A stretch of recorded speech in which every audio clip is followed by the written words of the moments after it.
E aí, beleza? Faz tempo que eu não gravo vídeo, tipo, gravado mesmo. Eu acho que o último que eu gravei foi com o Eric, aquele vacilão. Eu digo vacilão porque naquele vídeo, que aliás foi sobre o Silvio Santos, a gente disse que ia junto assistir o filme do Silvio Santos pra fazer vídeo, e esse lazarento não foi. Ele me deu um bolo porque esse pobre fudido não tem dinheiro, não tem 15 reais pra dar no ingresso de cinema. Eu digo 15 reais porque a gente tava na semana do cinema. Acabou já, sinto muito. Foi mal não ter avisado antes, mas se vocês quiserem xingar esse vacilão, pode ir lá e diz que fui eu que mandei, beleza? Vai lá no canal dele. Xinga, dá hate no cara. Está liberada o hate, eu autorizei. Enfim, eu não fui ver o filme com o Eric, mas eu fui ver o filme com a minha mãe. Foi bem divertido. Eu fui com o André também, mas o André já ia mesmo. Então, o que acontece no enredo do filme? Em 2021, a Patrícia Bravanel, filha do Silvio Santos, foi sequestrada por um grupo de sequestradores e eles negociaram a fiança em 500 mil, se eu não me engano, e a polícia conseguiu prender a maioria dos sequestradores. Um deles fugiu, se refugiou na casa do Silvio Santos e usou o Silvio de refém para tentar negociar a rendição dele. E aí o filme se desenrola a partir desse momento, assim. Ele faz uma jogadinha ali com... Será que o Silvio vai... O cara vai matar o Silvio? Será que não vai? Tipo, o cara fica meio relutante, assim... Mata, não mata e pá... E o Silvio, de cara com a morte, vai relembrando de momentos importantes da vida dele... E assim a biografia dele é contada. Em paralelo, tá rolando um thriller policial lá fora. Eu não vou botar aviso de spoilers, porque como bem disse o Fábio do Coisas de TV, se passou no Jornal Nacional, não é spoiler, sinto muito. Bom, esse filme foi peculiar, tipo, foi ruim, assim, não me entendam mal, o filme é ruim, mas eu achei que ia ser muito pior, sabe, tipo, pelo menos parece um filme profissional, entendeu? Uma gravação profissional e uma montagem profissional, tipo, parece um filme profissional. E eu não tava esperando por isso. Tipo, as atuações são bem ok, e eu já arrisco dizer que algumas são boas até. E, enfim, é isso aí. É um filme insípido, mas é um filme. Tipo, é tudo muito insípido no filme. Inclusive as atuações que eu citei, mas... assim, até que os caras tentaram, entendeu? O roteiro, por exemplo, provavelmente a pior parte do filme, eu pensava que era a atuação principal, né? Do personagem principal, do elefante na sala. Assisti alguns vídeos de crítica sobre esse filme, uma porque eu queria saber os antecedentes criminais relacionados ao filme, tipo, o que esse diretor já fez, quais que foram as tretas de bastidores. Outra é porque vendo críticas de algumas pessoas, não vai enviesar a minha opinião, porque eu já vi o filme e já tenho uma opinião, mas às vezes me faz pensar em coisas que eu não tinha pensado ainda, sabe? Como eu não entendo tecnicamente de cinema, eu ver alguém que entende mais do que eu, tem mais noção técnica, assim, das paradas, acaba externalizando muitas coisas, tipo, explica pra mim muitas coisas que eu tava sentindo, que eu peguei intuitivamente, mas eu não consigo verbalizar. E foi isso que aconteceu. Então eu vi o vídeo do Dalia Nogari, eu vi o vídeo do Super 8, claro, né? E também vi o Fábio do Coisas de TV falando sobre isso no canal Coisas de TV, né? Eu vi o vídeo do Refúgio Cult e daquele outro rapaz, como é que é o nome dele? Eu vou escrever aqui o nome do canal porque eu esqueci.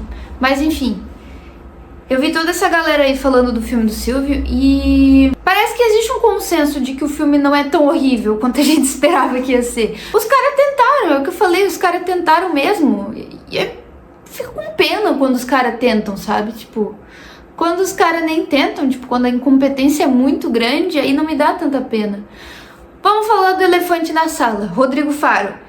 Eu acho muito pouco provável que fosse dar certo esse filme com o Rodrigo Faro, porque o Rodrigo Faro já é um apresentador que tem a sua identidade, né? Uma identidade vinculada a ele. Ele interpreta outro apresentador de televisão que não é só um apresentador de televisão, na verdade, é o apresentador da televisão brasileira, né? Tipo, o maior de todos, o maior nome do entretenimento brasileiro da história, provavelmente. E... Porra, é um papel muito difícil de fazer, sabe? Muito difícil de fazer. E o Rodrigo Faro não tem maturidade como ator pra isso. Ele é um bom apresentador, ele nunca teve uma atuação ruim no currículo dele, eu acho. Não notavelmente ruim, pelo menos. Mas ele também não tem experiência mesmo como ator pra abraçar um projeto desse cacife, sabe? Tipo... E ele tenta, na moral, ele é respeitoso com o Silvio, ele tenta não cair no caricato, ele tenta não cair muito na imitação, mas... No fim das contas é uma imitação, e a gente não consegue ver o Silvio ali, sabe? Não consegue ver o Silvio, não consegue ver uma pessoa real, parece, sabe? Ele não consegue passar verdade o suficiente na cena, sabe? E não é tão culpa dele assim. Muito, como eu falei, vem do roteiro, mas aquela máscara de borracha também não ajuda. A atriz que faz a Iris Abravanel, tem uma cena que ela tá abraçada no pescoço dele, chorando, dando tudo de si. Ela tendo uma atuação super, nossa, entregando tudo, vou conseguir meu Oscar agora. E o Rodrigo Faro atrás daquela máscara de borracha, sabe? A caracterização já é um negócio à parte, né? O Silvio parece tudo nesse filme. Tipo, parece o Deadpool sem máscara, ou o Michael Myers de máscara. Parece o Carlos Villagrán. Algumas pessoas disseram até que ele parece mais o Raul Gil do que o Silvio Santos. Enfim, parece qualquer coisa menos o Silvio. Aí tem o resto do casting. Os dois atores que fazem o Silvio jovem. O Silvio com 20 e poucos, ali meio adolescente, final da adolescência ali. O Silvio jovem. E aí os dois atores que fazem o Silvio na fase jovem dele não tem nada a ver com o Rodrigo Faro, tá ligado? Os dois têm maior carinha de turco. E aí depois é um Rodrigo Faro, simplesmente. Sendo que o Rodrigo Faro podia interpretar o Silvio ali na fase intermediária, né, da vida adulta dele. Porque apesar dele já ter 50 anos, ele é um cara bem novo, né, bem conservado. Ele convence melhor, eu diria, como um cara de 30 anos do que como um cara de 70. Aquela caracterização pra envelhecer, ele não rolou mesmo. E isso tira muita gente do filme, assim, pô, de boa, eu sei, filme nacional... o dinheiro é contado, né? E essas coisas, essas maquiagens, pá, é caro, né? Toma tempo. Mas, pô, não ficou bom não, assim, com todo respeito aos profissionais. Sei que a limitação é muita e o dinheiro é pouco, mas não ficou legal não. É, tipo, dá pra você ver os cantos, tá ligado? Da máscara, é foda. Então, voltando às atuações. São boas, tipo... Principalmente a do cara que faz o Fernando, o sequestrador do Silvio Santos, né? Inclusive ele interpreta o mesmo personagem na série O Rei da TV, que eu ainda não assisti, mas se tem um mérito que dá pra dar pra esse filme é que me deu vontade de assistir O Rei da TV. Só que tem um momento que o Silvio fala pro Fernando, né, pro personagem, pô, você parece ter o quê? Uns 20 anos de idade, né? 19, 20 anos pra você em cada perna. 20 anos que ele tá na vida do crime, só se for. A parte do Silvio, de face com a morte, começar a pensar sobre a vida dele e contar a história de vida dele, poderia funcionar se fosse bem executado, sabe? Mas como o Fábio do Coisas de TV bem falou, fica parecendo que é só um velho sem o que fazer querendo puxar assunto com o jovem, sabe? Fica parecendo que é isso, tipo um velho na pracinha, assim, tipo, algum velho aleatório já puxou assunto com você, assim, num contexto desse? Se você trabalha talvez com atendimento ao público, já deve ter acontecido. Então, parece isso. E a história não é bem elaborada, sabe? Tipo, a ascensão dele trabalhando na rádio é mal elaborada. Olha só, o que aconteceu com o Silvio Santos? Ele conseguiu emprego como locutor na rádio, e ele já era camelô nessa época, que foi o primeiro emprego dele mesmo. Pra quem fala que o Silvio Santos não foi camelô porra nenhuma, ele foi sim. Ele começou como camelô, ele conseguiu esse emprego na rádio com certa facilidade, porque ele tinha um timbre de voz diferente, uma maneira de se apresentar para as pessoas, né? Sendo um cara, um vendedor e tal, ele tinha uma boa comunicação. Mas ser camelô dava mais dinheiro do que trabalhar na rádio, então já tem espaço para fazer uma crítica social foda sobre a falta de investimento nesse meio, sobre a desvalorização da classe. Então isso talvez fosse interessante de estar no filme até, mas não tá. Outra coisa legal que poderia estar no filme e não tá, eu tô falando isso baseado na Wikipedia, tá? Mas, tá, o nome do Silvio Santos era Cenoura Abravanel. Silvio, quem chamava ele de Silvio era a mãe dele, porque ela achava um nome mais fácil de decorar, o que me diverte muito porque eu fico pensando. Fica parecendo que ela não conseguia decorar o nome do filho, tá ligado? Era só ter dado um nome mais simples. Mas provavelmente era assim que ela se referia a ele pra outras pessoas, né? O Santo supostamente foi porque ele foi participar de um programa de calouros e antes de entrar no palco ele disse que todos os santos me ajudem e daí surgiu esse sobrenome artístico. Se é verdade, eu não tenho como ter certeza, eu não tava lá. Mas esse é interessante, assim, ia ser mais interessante do que uma simples aparição do Chico Anísio ali que não leva a nada, tá ligado? Fica só como um easter egg. E eu acho que esse é o maior problema desse filme, tem muita coisa nele que não leva a nada, ou que não explica muita coisa, tipo, do lado de fora, em paralelo ao que tá rolando dentro da casa, que é o Silvio tentando criar uma conexão, argumentar com o sequestrador, que na verdade é bem plausível, porque ele tinha muita lábia mesmo, ele era um cara muito envolvente, né? Tem várias histórias desse tipo, assim, do Silvio pegando alguém e botando no bolso, sabe? Mas a maneira como acontece, o Silvio só parece que é um gerador de frases motivacionais. Essa aí eu acho que quem comentou foi o Lucas do Refúgio, mas é verdade, eu não tinha reparado, mas é verdade, ele só fica soltando umas frases motivacionais cafonas, tipo meio, parece que escreveram o texto baseado no site O Pensador, tá ligado? Tipo, essa parte da interação dele com o sequestrador, apesar do sequestrador atuar bem, é mal desenvolvida, é mal executada. Tá, aí tem esse thriller rolando lá fora. Meio que foda-se, sabe? Eu não quero ver o filme do Silvio Santos pra ver um thriller policial, eu quero ver o Silvio Santos. Ou você faz um thriller policial baseado no sequestro do Silvio Santos, que vai ficar de pano de fundo, ou você faz um filme do sequestro do Silvio Santos que serve como deixa pra contar a história dele, mas os dois... Tem vários filmes que é alguma coisa acontecendo em paralelo a um thriller, sabe? Tipo, Jogos Mortais. E dá certo. Mas esse filme não dá certo, não. Assim, principalmente eu acho porque ele não te dá tempo pra você gostar de nenhum personagem. Tem um personagem que é meio antagonista lá, que é o Rubens lá, um dos agentes, pá, que tenta pegar o Fernando. E, porra, que cara ruim de mira, tá maluco. Aliás, por falar em mira, tá aí mais um filme onde a disciplina de gatilho não é respeitada. O Fernando passa quase o tempo inteiro com o dedo no gatilho, cara.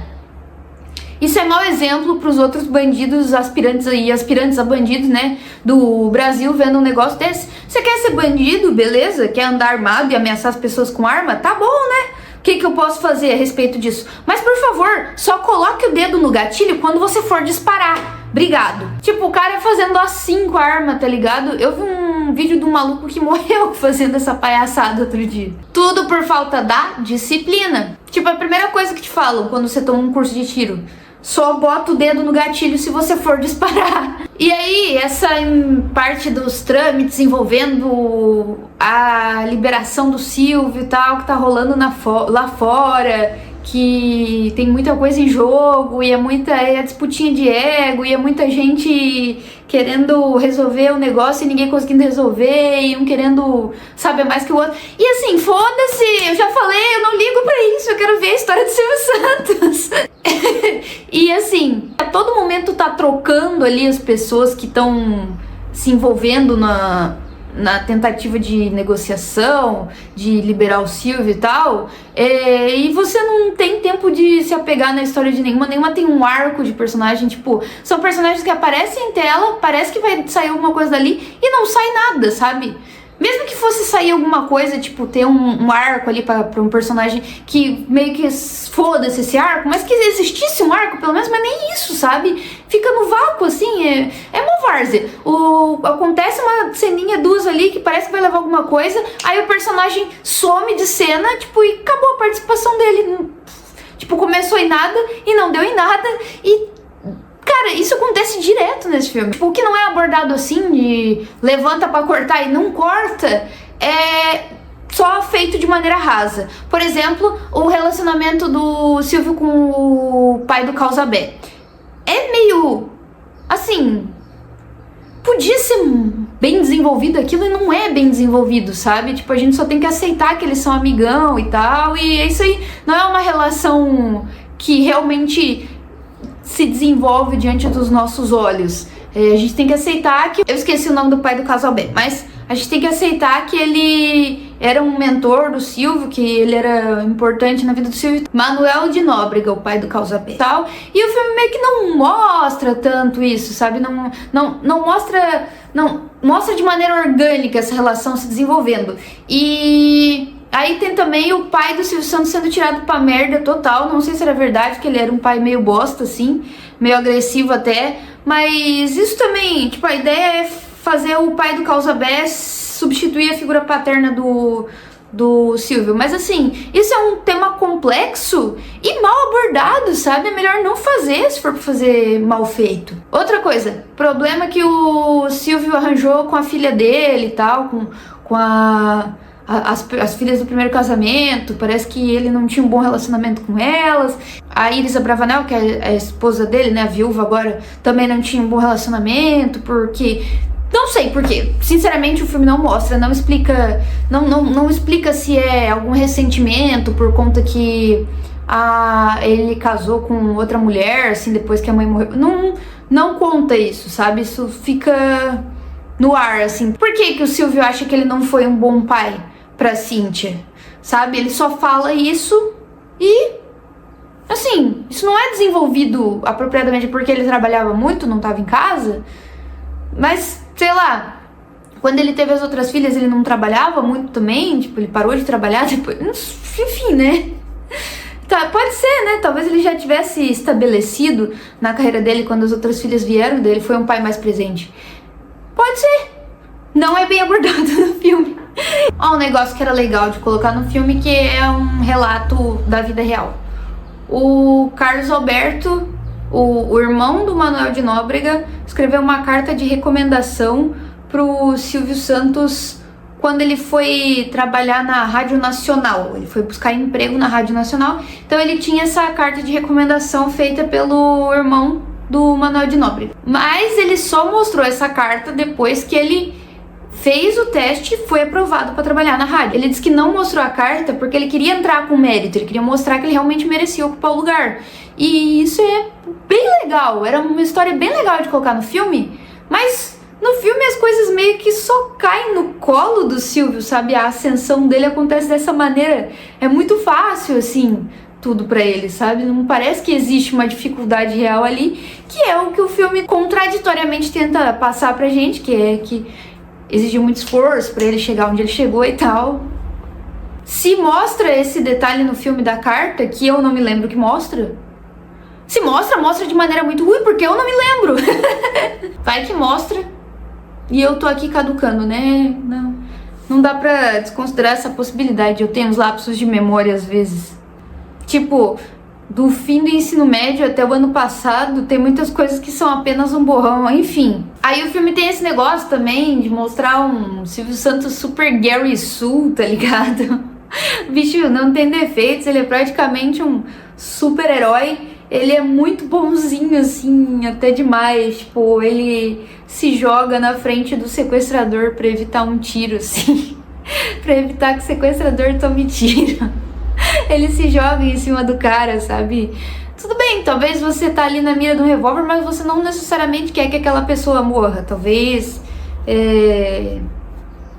você tenha algum nível de compaixão por aquela pessoa. Inclusive, a própria Patrícia Bravanel diz que perdoou os sequestradores, que na verdade o verdadeiro criminoso era o governo brasileiro, que deixava as pessoas em situação de vulnerabilidade econômica a ponto delas precisarem se submeter a cometer crimes. Ela falou um negócio assim, não com essas palavras, mas era essa a ideia dela. Então eu não duvido que o Silvio possa ter tido algum nível de compaixão pelo cidadão, mas pô, se jogar na frente da bala aí já é demais, né?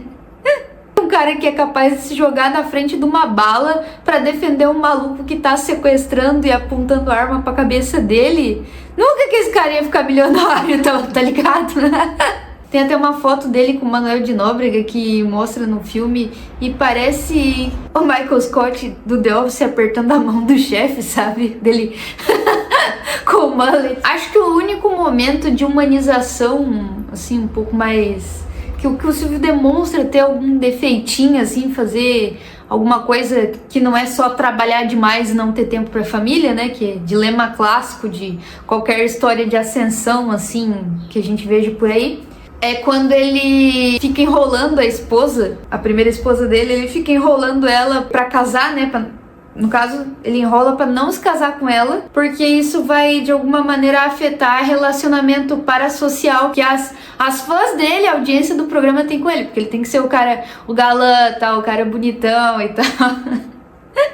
Que coisa, não puxe.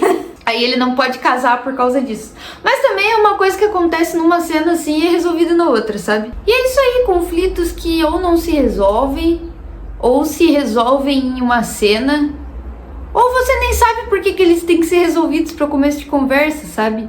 Porque é mal abordado, é abordado de forma rasa. Rendeu algumas ótimas frases, porém. A cena que o sequestrador rende toda a família lá, porque ele libera a família depois e fica só com o Silvio, mas ele rende a família inteira primeiro. E aí a Patrícia vem querer falar, não faz, tipo, dar um discurso dela. E ele, Patrícia, agora não. Tipo, é seco, assim, como se ele tivesse, ai, agora essa chata aqui no meu ouvido. Tem uma cena incrível da polícia fazendo como se fosse uma festa na casa dele, tá ligado? Tentando negociar a rendição, mas fazendo tipo uma festa na casa do Silvio, assim, conversando lá, uma resenha da polícia. O filme tem uma quantidade razoável de palavrões, eu não esperava isso pra um filme que é meio pra agradar crianças e velhinhos, e era divertido, porque tava comprando eles ingressos, né, e daí tinha umas duas pessoas ali numas cadeiras mais atrás. Eu pensei, tá aí, os adolescentes que acham que ninguém vai ver o filme do Silvio, vamos atrapalhar mais um boquete. Mas não, eram dois caras adultos que pareciam estar vendo o filme ironicamente, tipo, eles pareciam parça. Então, a gente achou que ia atrapalhar o boquete de dois adolescentes, acabamos atrapalhando o boquete de dois parques. Enfim, tinha o que eu acredito ser uma família ali também. Tipo, era um grupo grande, estavam sentados juntos, e toda vez que alguém falava um palavrão, eu ouvia alguém rachar o bico, e era uma voz feminina, eu acho que era uma criança. Uma menininha, assim, uma menina de uns 10 anos. Ou uma mulher com a voz fina, mas eu acho que era uma criança, assim. E rachava o bico. Toda vez que tinha um palavrão, a pessoa rachava o bico. Incrível. E eu e a minha mãe ficava se olhando e dando risada. O legal de levar a mãe é que a gente dava muita risada, assim. Tipo, a gente se olhava e cascava o bico de várias cenas absurdas. Ela conseguiu se divertir com o filme. Do outro lado tinha o André, que tava derretendo na poltrona. Ele ficou muito chateado, assim. O filme, tipo, destruiu o psicológico dele. Ele tava, tipo, em decomposição lá na cadeira. Foi muito chateado de estar gastando o tempo dele com aquilo. Até por isso que eu quis ver vídeos depois de assistir o filme, porque é uma maneira de eu ter um diálogo interno aqui. É como se eu estivesse tendo um diálogo com a pessoa que tá gravando o vídeo, sabe? Mas ela não vai ouvir o que eu falo, né? Mas vocês estão ouvindo agora, é isso que importa. Porque um diálogo com o André foi impossível, ele simplesmente se negou a falar sobre o filme, sabe? Primeiras impressões, amor. Pelo amor de Deus. Não vou nem falar nada. Mas eu quero ouvir o que você tem pra falar. Não tem nada pra falar. É isso aí, eu coloquei o áudio no vídeo. Não gostou, me processa. Ele nem vai assistir esse vídeo. Ele já ouve todas as besteiras que eu falo todo dia, dia após dia. Ouve no ao vivo, por que ele vai ouvir no eletrônico também? Ainda sobre as pessoas que estavam na sessão junto comigo. Tem uma cena que o Silvio fala que o Fernando ainda é jovem, que ele vai cumprir a sentença dele, vai ter uma nova chance quando ele sair da cadeia. Ele morreu na cadeia, né, mas... enfim, e o Silvio diz assim, você vai conseguir recomeçar com os dons que Deus te deu. Aí alguém falou na sessão, roubar!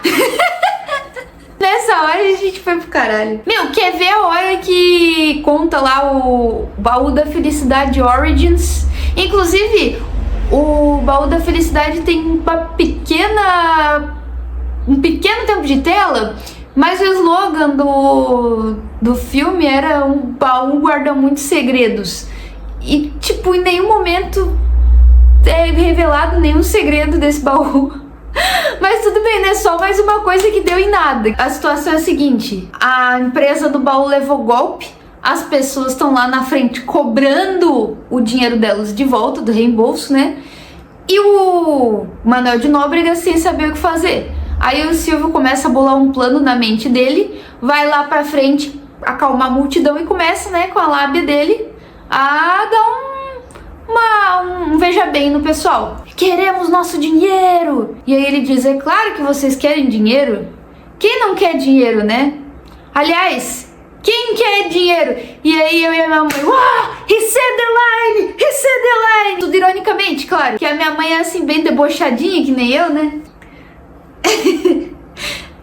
Outras grandes barras desse filme. O sequestrador diz pra ele, cadê o dinheiro? Ou melhor, cadê as barras de ouro? As barras de ouro não valem mais do que dinheiro? Agora você tá sem o seu rock, sem o seu Lombardi. Silvio também tem frases sensacionais. Exemplo, onde você vê crime, eu vejo oportunidade, em referência ao baú da felicidade. Pô, o professor Girafales tentando defender o Chaves. Ou quando o Fernando fala, se isso aqui der errado, eu morro. E o Silvio diz, nós morremos, Fernando. Nós morremos. E por último, mas não menos importante, eu tinha um gordo, mas ele morreu. Tem uma cena do Pai Nosso no final que eu tô enviesada, né? Tô enviesada pra caralho, porque pra mim ia ser meio vergonhoso de toda forma. Mas o que me chamou a atenção foi que elas erraram a letra do Pai Nosso.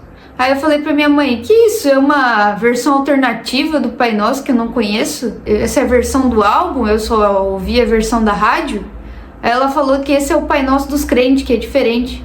Então tá bom, eu não sabia disso. Bom saber, né? Pelo menos trouxe informação. O mais interessante sobre a reação do André é que quando eu cutuquei ele lá fora, depois de um tempo passado, assim, que ele tava se recuperando psicologicamente dessa ofensa, segundo ele, eu disse, muito ruim o filme, amor? E ele disse, você me fez ver um filme de velho. Tipo, um filme pra gente velha, assim, esse que era o problema dele, não era a máscara do Michael Myers, não era nenhuma coisa relacionada à produção em si, era porque era um filme pra velho, assim, um filme muito convencional, até demais. Um filme pra emocionar gente velha, pra agradar gente velha, isso que incomodou ele. Volta naquela, né? O pior do filme é o roteiro. Tá todo mundo tentando. O Rodrigo Faro tá tentando pra caralho, sabe? Ele não consegue chegar lá, mas ele tenta. Eu não sei se ele ia conseguir se ele fosse um ator mais experiente, porque, porra, é o Silvio Santos, né? Como eu falei pra vocês, o elenco todo tá ok, tipo, é um filme insípido, mais profissional, e poderia ter dado certo. Eu acho que poderia ter dado certo, mas nada salva um roteiro ruim, sabe? Nada. Acho que nem o James Wan conseguia resolver essa. O James Wan tá acostumado a trabalhar com roteiros meio duvidosos, né? Mas nesse nível de ruindade eu acho que não. A menos que ele fosse modificado radicalmente, aí pode ser. Mas parece que a pessoa tentou seguir uma receita de bolo, sabe? Tentou fazer um feijão com arroz, seguindo o passo a passo de fazer um feijão com arroz. Mas fez um feijão com arroz sem tempero, sem sal, sem alho, sem cebola, colocou um monte de folha de louro e talvez tenha colocado canjica junto. Qual que é o sentido de colocar a canjica? Tem algum motivo pra isso? Eu não sei. O filme não me contou, mas acho que é isso aí. Sempre uma pena quando o filme podia ter dado certo e não dá, né?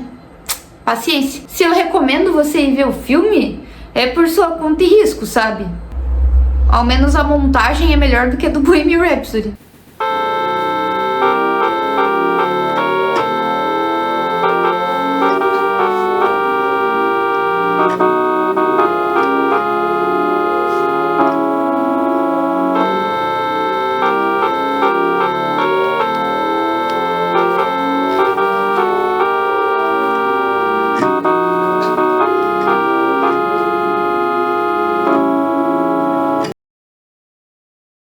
Eu acho que pra eu gostar do filme mesmo, pra ele ser disruptivo de verdade, sair do lugar comum, eu acho que o Fernando deveria ter matado o Silvio. Isso ia ser bem subversivo.